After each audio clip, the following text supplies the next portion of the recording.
৯২ বছর বয়সে না ফেরার দেশে পাড়ি জমালেন ভারতের সাবেক প্রধানমন্ত্রী ও দেশটির প্রধান বিরোধী দল কংগ্রেসের প্রবীণ নেতা মনমোহন সিং। বৃহস্পতিবার স্থানীয় সময় রাত ৯টা ৫১ দিল্লির all India institute of medical science হাসপাতালে শেষ নিঃশ্বাস ত্যাগ করেন তিনি।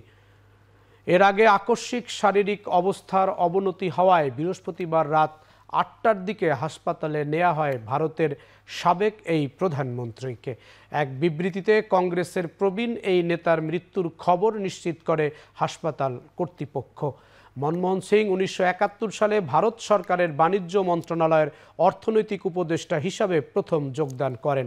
পরে তিনি ১৯৯১ থেকে ১৯৯৬ সাল পর্যন্ত ভারতের অর্থমন্ত্রীর দায়িত্ব পালন করেন। ২০১৪ সালে তিনি ভারতের ১৪তম প্রধানমন্ত্রী নির্বাচিত হন। কংগ্রেস জোটের প্রধানমন্ত্রী হিসাবে ২ মেয়াদে দায়িত্ব পালন করেছিলেন তিনি। চলতি বছরের শুরুর দিকে রাজ্যসভা থেকে অবসর নিয়েছিলেন দেশটির এই প্রবীণ রাজনীতিক।